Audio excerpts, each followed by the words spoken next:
Assalamualaikum warahmatullahi wabarakatuh. Baik rekan-rekan mahasiswa, kita ketemu lagi di minggu ke-13. Minggu ini kita akan bahas tentang tekuk dan stabilitas kolom, kemudian latihan untuk kolom dengan rumus Euler dan kolom dengan rumus sekant. Tekuk dan stabilitas kolom. Struktur dapat gagal dengan berbagai cara, tergantung pada jenis struktur, kondisi tumpuan, jenis beban, dan bahan yang digunakan.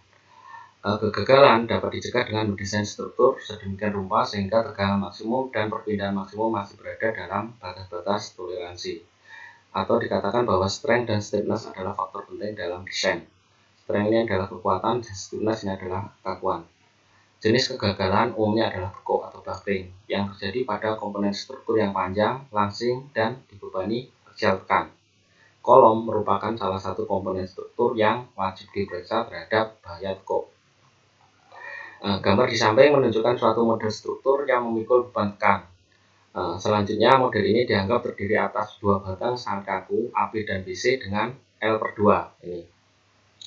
Kedua batang dihubungkan dari titik B dengan sambungan sendi dan dipertahankan pada posisi vertikal oleh bekas rotasional dengan kekakuan beta R. Ini.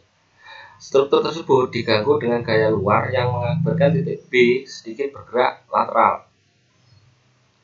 Kedua batang yang sangat kaku tersebut berotasi dengan sudut theta yang sangat kecil dan timbul momen pemulih yang cenderung mengembalikan struktur ke posisi lurus semula. Ini momen pemulih.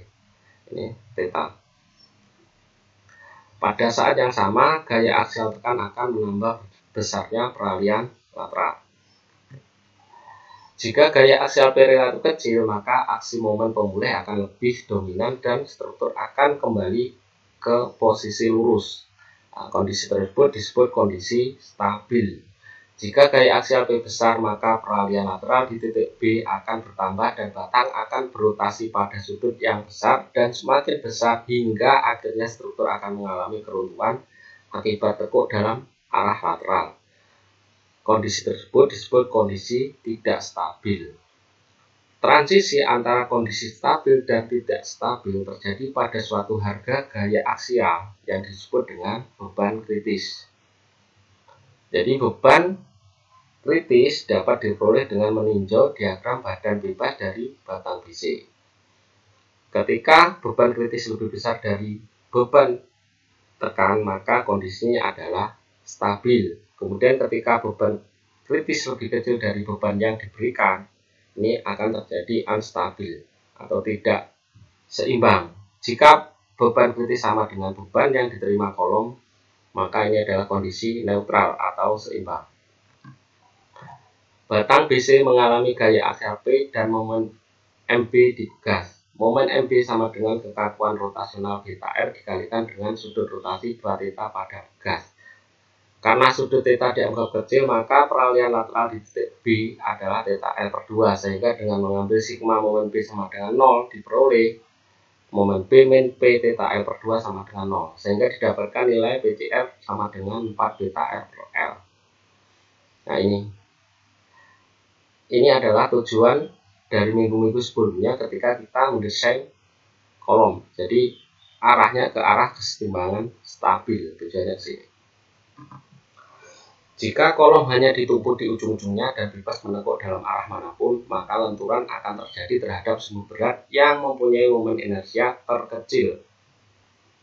Seperti ini. Jadi nanti dia akan menekuk ke sumbu lemahnya. Nah, seperti ini. Ini adalah kolom yang menekuk terhadap sumbu lemahnya. Nah, gambar yang ini adalah kolom yang menekuk terhadap sumbu beratnya.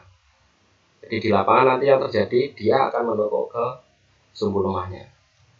Jadi kolom akan menekuk dalam bidang 1-1 dan momen inersia I2 yang lebih kecil harus digunakan dalam rumus untuk beban kritisnya. Ini kita latihan soal untuk kolom dengan rumus Euler. Nah, dari gambar seperti ini, kita disuruh nyari untuk tebal minimum T yang diperlukan jika faktor keamanan terhadap tekuk Euler N sama dengan 3 dengan E72 GPa dan tekanan pasti 480 GPa. Ini datanya. Ini karena pondasi, maka ujung sini adalah jepit, dan ini adalah ujungnya sendi. Jadi kita pakai rumus kolom dengan ujung jepit sendi di minggu yang sebelumnya. Kemudian momen inersianya kita memakai momen inersia penampang lingkaran berlubang. Ini dapat kita lihat di tabel profil baja. Di situ ada jadi berbagai macam penampang dan nilai momen inersianya. Kemudian kita dapat masukkan nilainya dalam satuan meter. Nah, ini kita masukkan ke persamaan beban kritisnya.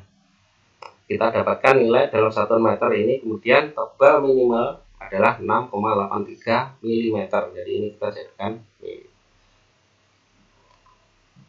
Kemudian soal berikutnya yaitu kolom dengan rumus sekant.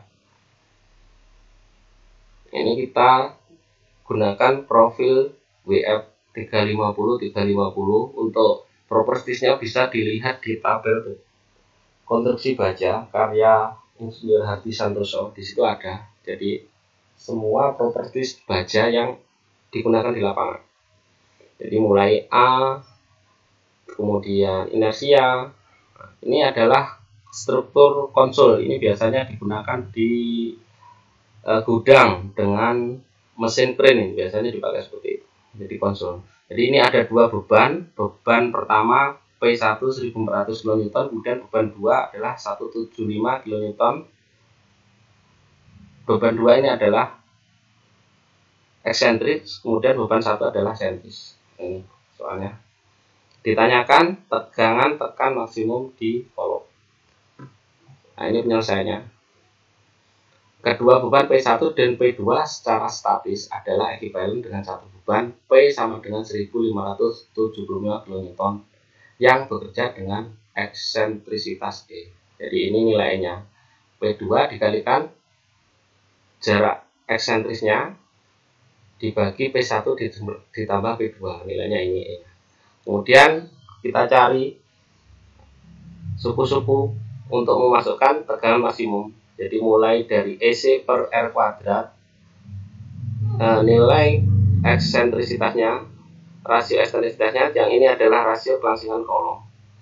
Nah ini P per A nya kita masukkan nilai P nya, kemudian A nya sudah ada, ini di tabel profil juga sudah disampaikan sesuai profilnya.